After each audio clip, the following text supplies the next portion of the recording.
Nepal is a beautiful landlocked Himalayan country with 8 of the world's 10 tallest mountains, including the highest point on earth, Mount Everest. Blessed with exquisite natural beauty and biodiversity, Nepal is one of the most sought-after tourist destinations in the Himalayan region. Having 7 UNESCO World Heritage Cultural Sites in the Kathmandu Valley, built and preserved over centuries, Nepal has a rich cultural heritage to boast of.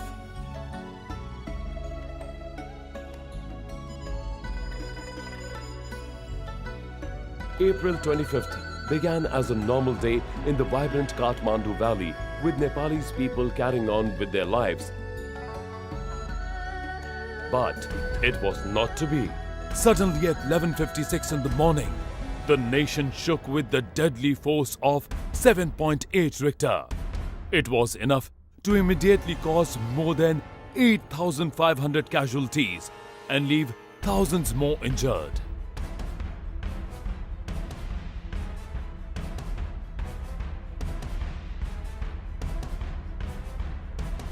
Most affected were 12 districts of Nepal, including Kathmandu, Bhaktapur, Lalitpur, Dhading, Kabre-Palan Chowk, Novakot, Rasua, Dolakha, Gorakha, Ramechap, Sindhupal Chowk and Lamjung. Many of the temples and statues built from the 12th to the 18th centuries in the royal cities of Bhaktapur, Patan and Kathmandu were damaged or completely destroyed. 1600 कार्यकर्ता पूरे अपने जिले में लगे और काम करना शुरू कर दिया उन्होंने राहत कार्य। एक यहाँ भक्तपुर है, वो पुराना शहर है, वहाँ पुराने बिल्डिंगें वगैरह थी, पुरानी इमारतें वगैरह थी, सब गिर गई, रास्ते बंद हो गए उससे चलते। वहाँ सेना भी जाना नहीं चाह रहा था, कोई व्यक्ति घुसना नहीं चाह रहा था, लेकिन कुछ हमारे यहाँ के स्वयंसेवक, कुछ बिहार से आए हुए थे स्वयंसेवक, कुछ हिमाचल से आए हुए स्वयंसेवक आए और हम लोगों ने भेजा वहाँ, और उन्होंने तुरंत जाकर वहाँ काम शुरू कर दिया, जैसे रास्ता खाली कराना, सड़क निकालना। उसके बाद फिर आर्मी, सेना, लोकल लोग आकर फिर राम ने शुरू कर दिया। जो किसी के ऊपर चढ़ने की हिम्मत नहीं थी कि सामान लोगों का पड़ा हुआ है ऊपर, लेकिन कोई हिम्मत नहीं करता चढ़ने के लिए, अपने स्वयं सब गए वहाँ, फिर वो सामान निकाला ऊपर से, निकाल करके जिसका सामान उसको दे दिया, सौंप दिया। तो लोग बहुत प्रसन्न रहे वहाँ के लोग।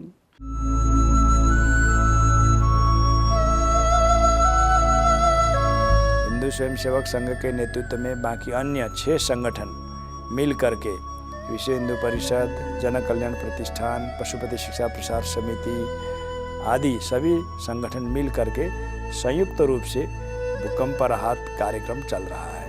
पूरी दुनिया से फ़ोन आने शुरू हुए लोगों के, तो अपने को ध्यान में आया, तो हम लोगों ने यहाँ हेल्पलाइन शुरू की और फेसबुक के माध्यम से, मेल के माध्यम से उसको पूरी दुनिया के अंदर हेल्पलाइन नंबर को भेजा। हमने यहाँ के जो दूतावास है उसके साथ कोऑर्डिनेशन किया, सरकार के साथ कोऑर्डिनेशन किया, अपने कार्यकर्ताओं को जगह जगह लगाने की कोशिश की। ऐसी हेल्पलाइन के माध्यम से शुरुआत में हम लोगों ने लगभग 6,500 लोगों को और उनको उनके परिजनों के साथ मिलाने का काम किया। A team of medical experts and doctors from Arogya Bharati, National Medicos Organization, and many individual groups launched their activities aimed at helping affected population.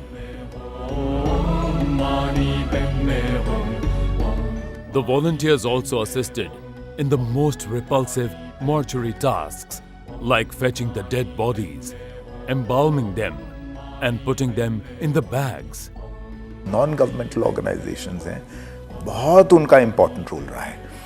हर जगह से, भारत के अलग अलग प्रांतों से मेडिकल टीम्स आई हैं, NGO टीम्स आई हैं जो राहत कार्य में जुटी हुई हैं, और बहुत खुशी है कि इतने दूर दराज के इलाकों में भी जाके वो लोग काम कर रहे हैं। अपनी सेफ्टी और सिक्योरिटी को भी अपना मद्देनज़र नहीं रख रहे हैं। उनकी इतनी ये सेवा धारणा है कि जैसे सिंधुपाल चौक में, दोलखा में और ये गोरखा में हमारी टीम्स जाके राहत पहुंचा रही हैं, मेडिकल असिस्टेंस दे रही हैं।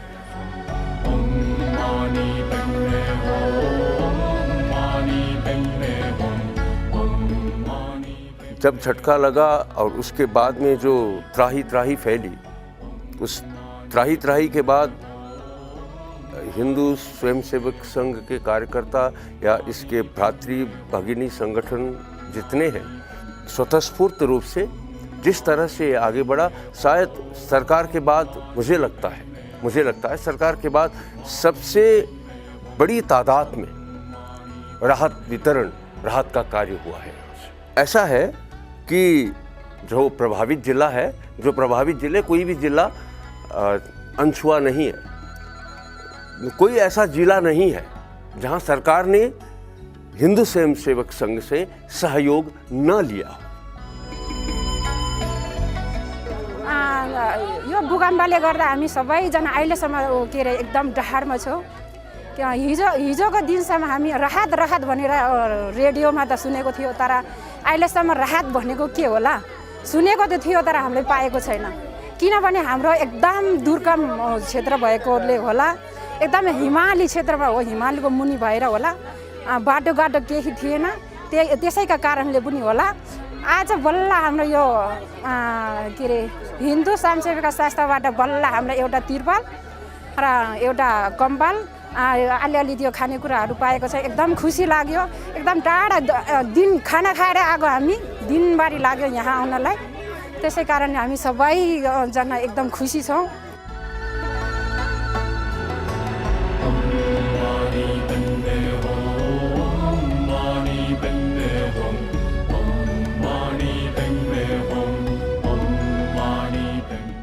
हिन्दू स्वयंसेवक सङ्घको आधिकारिक प्रतिनिधिहरूसँग सम्पर्क गर्दा उहाँहरूबाट मलाई चाहिँ टेन्टहरूको जुन मद्दत मिल्यो, जुन चाहिँ यो पछिल्लो ठुलो भूकम्पको पछिल्लो दिन थियो, त्यस दिन चाहिँ धेरै मान्छेहरू घरहरू कोल्याप्स भएको कारणले तपाईँको घरबार विहीन भएर नदीको किनारहरूमा बस्ने अवस्था भएको थियो। त्यो पिरियडमा हिन्दू स्वयंसेवक सङ्घले जुन टेन्टहरू उपलब्ध मलाई गरायो, त्यसले गर्दाखेरि जो होमलेस भएको मानिसहरूलाई रातको समयमा टेन्टमा राख्नलाई सफल भयो। Initial rescue and relief phase has ended now, but now there is a major concern due to the enormous need for rehabilitation services in Nepal. Temporary tarpaulin tents won't be sufficient during monsoon and harsh winter. So, HSS Nepal, Seva International and other partner organizations have planned to work with Nepal government to provide rehabilitation services.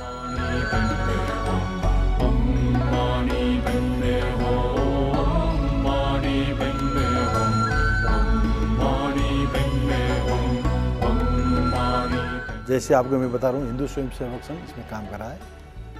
इसने सारे ज़िले में अभी जो राहत सामग्री है, जो नेपाल से इन्होंने कलेक्ट किया है, जो भारत से वहाँ के जनता लोग भेज रखे हैं, सारे सामान को संबंधित जहाँ जहाँ अफेक्टेड एरिया उसको पहुँचे हैं, मैन टू मैन दे रखे हैं, इन्होंने गवर्नमेंट के हिसाब से दे रखे हैं और अपने सारे कार्यकर्ताओं को भेजकर दे रखे हैं। हिंदू स्वयंसेवक संघ ने जो सेवा की है यहाँ पर, हम उनको वह बहुत अप्रिशिएट करते हैं, वह वंदनीय है। इसलिए ऐसे संस्था से, संघ से जो सेवा जनता को प्रदान की जाती है वो सस्टेनेबल वही रहती है। As per the current rehabilitation plan, HSS Nepal and Seva International would work towards making provisions for the affected children by launching Ama Ko Maya Chhatravas to provide them with food, shelter, education, providing the students in affected areas with complete school kits, and rebuilding demolished monasteries, temples, domes in coordination with local committees and communities in affected areas. और आगामी समय में, क्योंकि नेपाल के अंदर बड़ी चुनौतियां हैं, एक तो भौगोलिक दृष्टि से बहुत दुर्गम स्थानों पर लोग ऐसी विपत्ति से घिरे हुए हैं कि उनके पास आवास के लिए अभी इस समय कुछ भी नहीं है। खाने की उतनी चिंता नहीं है उनको, केवल उनको इस समय चिंता है तो रहेंगे कैसे, क्योंकि बरसात का समय नज़दीक आ रहा है।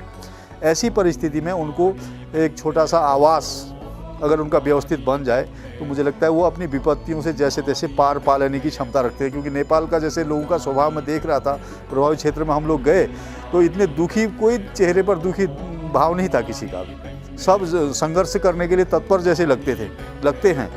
तो संघ जो है इन प्रभावित जिलों में कुछ गाँवों को एडॉप्ट करके उनमें आवास निर्माण करने का काम या आवास निर्माण में सहयोग करने का काम हम करेंगे। Seva International, along with Hindu Swayam Sevak Sangh, Nepal, would like to thank all the partner organizations and volunteers who came forward to partner with us and provide the much needed help to our Nepalese brethren. At the same time, Seva International would like to appeal to its benevolent donors to continue their patronage for this effort to the best of their capacity, as the road to Nepal's recovery has just begun, and your support is more crucial than ever for the resurgence of Nepal.